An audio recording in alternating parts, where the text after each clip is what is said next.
बंधु माने आजिर एही कार्यक्रम को आपण मानक स्वागत। आजिर एही कार्यक्रमटी कर्कट राशि व्यक्ति विशेष मानक पई बहुत गुरुत्वपूर्ण अटे, बहुत ही खास अटे। कारण कर्कट राशि व्यक्ति विशेष मानक पई एही वर्ष 2026 किपरि रहिबो से विषय रे आजिर एही वीडियो रे आमे माने आलोचना करिबा। विशेष करी एही वर्ष 2026 रे आपणक जीवन रे घटिबाको जाउथिबा 6टी महत्वपूर्ण भविष्यवाणी विषय आजिर एही वीडियो रे आमे माने जानिबा। तेबे आमे जेतेबेले संपूर्ण गोटे वर्षर कथा कहिथाउ सेतेबेले आमे माने सर्वप्रथमे राहु, केतु, शनि एवं देवगुरु बृहस्पतिंकर स्थिति उपरे आलोचना करिथाउ। कारण एमाने ही सबुठारु अधिक दिन पर्यंत एवं अधिक फल प्रदान करिथांती।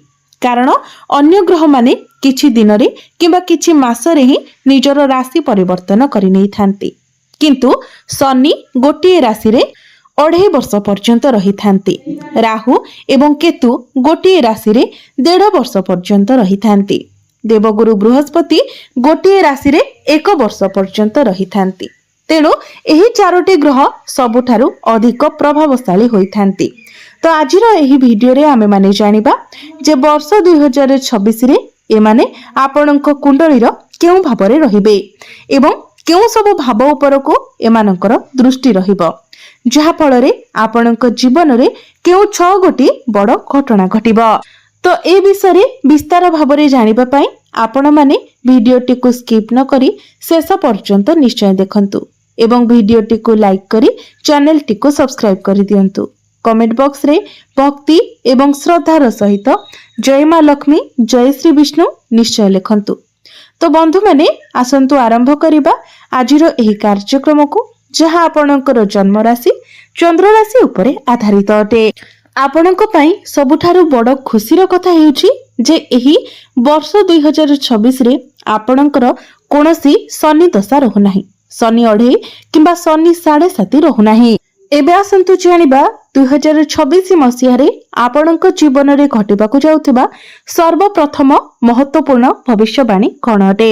तेबे बंधु माने 2026 मसियार आरंभ रे गुरु आपणकर द्वादश भावरे गोचर करिवे एवं 11 मार्च को गुरु आपणकर द्वादश भावरे मार्गी होई जिवे। तो 11 मार्च रु जून 2 तारिख पर्यंत जो समय अवधि रहिला तो यह सेही व्यक्ति मानकु अधिक शुभ फल प्रदान करिवो जो माने विदेश रे रहुछंती किंबा जो माने विदेश यात्रा करबाकू चाहुछंती, जो माने एमएमसी रिलेटेड किछि कार्य करूछंती किंबा जो माने हॉस्पिटल रिलेटेड काम करूछंती, डॉक्टर, नर्स किंबा हॉस्पिटल रिलेटेड आपण कोनोसी भी काम करूछंती तो आपनको गुरु एही समय बहुत अधिक शुभ फल प्रदान करिवे। तेबे जेहेतु गुरु आपणकर द्वादश भावरे अछंती तो द्वादश भावटी हेउची खर्चर भाव। तेणु वर्ष आरंभ रे आपणकर टिके खर्च मध्य अधिक रहिबो, किंतु सेही खर्च आपणको भविष्यत रे लाभ मध्य प्रदान करिवो। आपण एपरि किछि जगह रे इन्वेस्टमेंट करि पारंती जहा भविष्यत रे आपणको प्रॉफिट देबो। एहा व्यतीत आपण एपरि किछि कार्य मध्य करिवे जहा अनेक दिनरो आपण भाबिथिले सेही कामटी को करिबा। विशेष करी जेते बेले देवगुरु बृहस्पति मार्गी होई जिवे तो आपनको एपरि किछि रास्ता देखा जिवो जोंठी कि आपण दूर रे जाई निजर भविष्यत पई किछि करि पारंती। एबे आसंतु जानिबा आपणक जीवन रे घटिबाकू जाउथिबा द्वितीय महत्वपूर्ण भविष्यवाणी कोन रहउछि। तो बंधु माने जदि आपण आपणकर प्रेम जीवन रे किछि समस्या देखुथिले एवं आपणक मनरी प्रश्न थिला जे एही वर्ष 2026 आपणकर प्रेम जीवन पई किपरि रहिबो, तो आपण माने जानि नियंतु जे एही वर्ष 2026 टी आपणकर प्रेम जीवन पई बहुत भलो रहिबो। कारण दीर्घ 12 वर्ष परे गुरु निजर उच्चस्थ राशि रे प्रवेश करबाकू जाउछंती। गुरु आपणकर प्रथम भावरे कर्कट राशि रे प्रवेश करबाकू जाउछंती एवं गुरु जेतेबेले आपणकर प्रथम भावरे गोचर करिवे तो गुरुंकर दृष्टि आपणकर पंचम भाव ऊपर को रहिबो, आपणकर प्रेम भाव ऊपर को रहिबो। तो आपणकर पंचम भावटी हेउची मंगलंकर गृह। तो जेतेबेले मंगलंक गृह रे गुरुंकर दृष्टि पड़िबो तो सेतेबेले आपणक मध्यरे जो दूरता थिला ସେହି ଦୂରତା କମ ହୋଇଯିବ। ତ ଜୁନ 2 ତାରିଖ ପରେ ଆପଣଙ୍କର ପ୍ରେମ ଜୀବନରେ ଯାହା ବି କିଛି ସମସ୍ୟା ଥିଲା ସେସବୁ ଆପଣ ଦେଖିବେ ଯେ ଧୀରେ ଧୀରେ ଦୂର ହୋଇଯିବ। ଆପଣଙ୍କ ମଧ୍ୟରେ ଯଦି କଥାବାର୍ତ୍ତା ବନ୍ଦ ହୋଇଯାଇଥିଲା, କୌଣସି ପ୍ରକାରର ମିସଅଣ୍ଡରଷ୍ଟାଣ୍ଡିଂ ଥିଲା, ମିସକମ୍ୟୁନିକେସନ ଥିଲା, ଆପଣଙ୍କ ମଧ୍ୟରେ ବ୍ରେକଅପ୍ ହୋଇଯାଇଥିଲା, ତ ଆପଣ ଦେଖିବେ ଯେ ସେ ସବୁରେ ସୁଧାର ଆସିବ। ଆପଣଙ୍କ ମଧ୍ୟରେ ଅଣ୍ଡରଷ୍ଟାଣ୍ଡିଂ ଭଲ ରହିବ। ଆପଣଙ୍କ ମଧ୍ୟରେ ଫିଲିଂସ ବଢିବ। ଆପଣ ପରସ୍ପରର ଭୁଲକୁ ବୁଝିପାରିବେ ଏବଂ ଆପଣଙ୍କ ମଧ୍ୟରେ ପୁଣି ଥରେ ସବୁକିଛି ଠିକ ହୋଇଯିବ। ଏବେ ଆସନ୍ତୁ ଜାଣିବା ଆପଣଙ୍କ ଜୀବନରେ ଘଟିବାକୁ ଯାଉଥିବା ତୃତୀୟ ମହତ୍ୱପୂର୍ଣ୍ଣ ଭବିଷ୍ୟବାଣୀ କଣ ଅଟେ।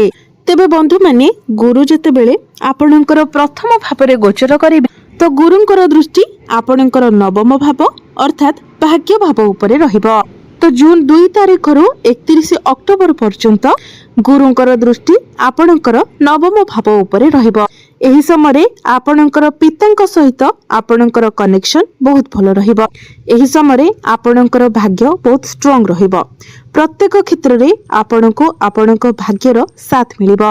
ବନ୍ଧୁମାନେ, ପରିଶ୍ରମ ତ ଆମେମାନେ ସମସ୍ତେ କରିଥାଉ, କିନ୍ତୁ ପରିଶ୍ରମ ପଛରେ ଆମକୁ ଆମର ଭାଗ୍ୟର ସାଥ ମଧ୍ୟ ବହୁତ ଅଧିକ ଜରୁରୀ ହୋଇଥାଏ। ତେଣୁ ଯେତେବେଳେ କର୍ମ ସହିତ ଭାଗ୍ୟ ମଧ୍ୟ ମିଶିଯାଏ ସେତେବେଳେ ସଫଳତାକୁ ହାସଲ କରିବାକୁ ଆମକୁ କେହି ବି ଅଟକାଇ ପାରିନଥାନ୍ତି।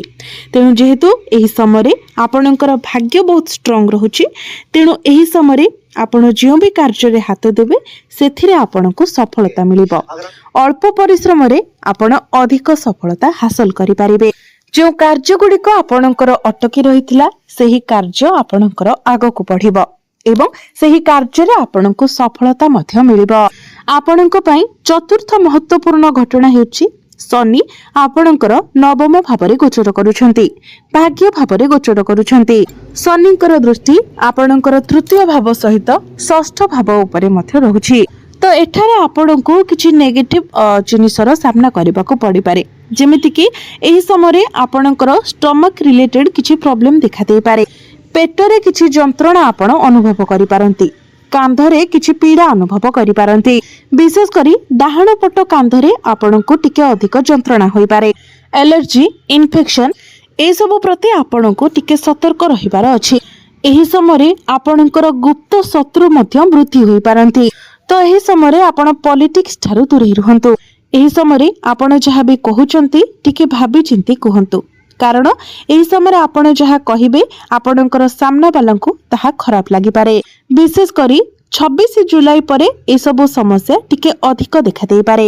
ଏବେ ଆସନ୍ତୁ ଜାଣିବା ଆପଣଙ୍କ ପାଇଁ ପଞ୍ଚମ ମହତ୍ୱପୂର୍ଣ୍ଣ ଭବିଷ୍ୟବାଣୀ କଣ ରହିଛି। ତ ବନ୍ଧୁମାନେ, ରାହୁ ଆପଣଙ୍କର ଅଷ୍ଟମ ଭାବରେ ଗୋଚର କରୁଛନ୍ତି। ତ ଯେତେବେଳେ ଆପଣ କେଉଁଆଡେ ଯାଉଛନ୍ତି ତ ଆପଣ ଟିକେ ଧ୍ୟାନର ସହିତ ଯାଆନ୍ତୁ, କାରଣ ଆପଣଙ୍କୁ ଆଘାତ ଲାଗିବାର ଅଧିକ ସମ୍ଭାବନା ରହୁଛି। ତ ଯେତେବେଳେ ଆପଣ କେଉଁଆଡେ ଯାଉଛନ୍ତି, ଟ୍ରାଭେଲିଂ କରୁଛନ୍ତି, ତ ଏସବୁ କଥାର ଟିକେ ବିଶେଷ ଧ୍ୟାନ ଦିଅନ୍ତୁ, ଯେମିତି ଆପଣଙ୍କର ପାଦ ନ ଖସେ କିମ୍ବା କୌଣସି ଆକ୍ସିଡେଣ୍ଟ ନ ହୁଏ, ସେଥିପ୍ରତି ଆପଣ ଟିକେ ସତର୍କ ରୁହନ୍ତୁ। ଯଦି ଏପରି କିଛି ନ ହୁଏ ତ ଆପଣଙ୍କର ଡାଇଜେସନରେ କିଛି ପ୍ରୋବ୍ଲେମ ହୋଇପାରେ, ଗ୍ୟାଷ୍ଟ୍ରିକ୍, ଏସିଡିଟି ଭଳି ସମସ୍ୟା ଦେଖାଦେଇପାରେ, କିମ୍ବା ଆପଣଙ୍କର skin problem, skin infection, allergy ଏଭଳି କିଛି ସମସ୍ୟା ଦେଖାଦେଇପାରେ। ଦାନ୍ତରେ ମଧ୍ୟ କିଛିଟା ସମସ୍ୟା ଦେଖାଦେଇପାରେ। ଆପଣଙ୍କର ଡେଣ୍ଟାଲ ଇସ୍ୟୁ ଦେଖାଦେଇପାରେ। ଯଦି ଆମେ ପଜିଟିଭ କଥା କହିବା ତ ଆପଣଙ୍କ ମଧ୍ୟରେ ଗଭୀର ଜ୍ଞାନ ବଢିବ। ପ୍ରତ୍ୟେକ କ୍ଷେତ୍ରରେ ଆପଣଙ୍କ ମଧ୍ୟରେ ଗଭୀର ଜ୍ଞାନ ବଢିବ।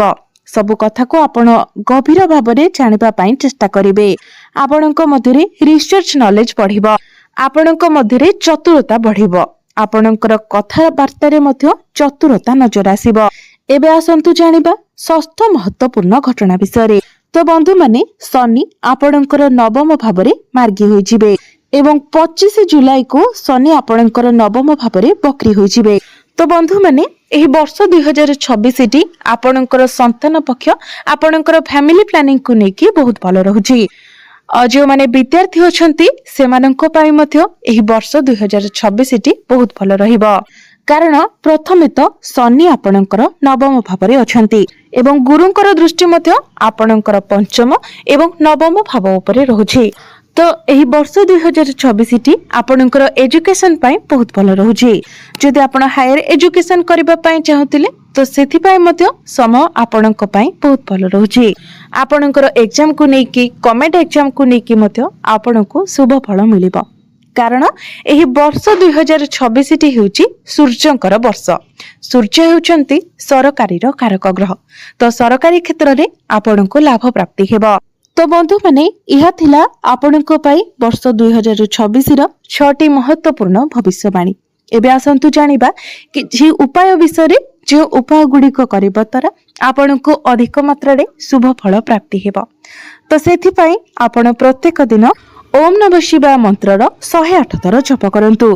सूर्यास्त परे आपण प्रत्येक दिन चंद्रमांकर बीज मंत्र 108 थर जप करंतु। प्रत्येक दिन आपण हनुमान चालीसार पाठ करंतु एवं प्रत्येक दिन उदित सूर्य को आपण तंबा पात्र रे जलार्घ्य अर्पण करंतु। तो बंधु माने आपणकर जीवन मंगलमय हेउ।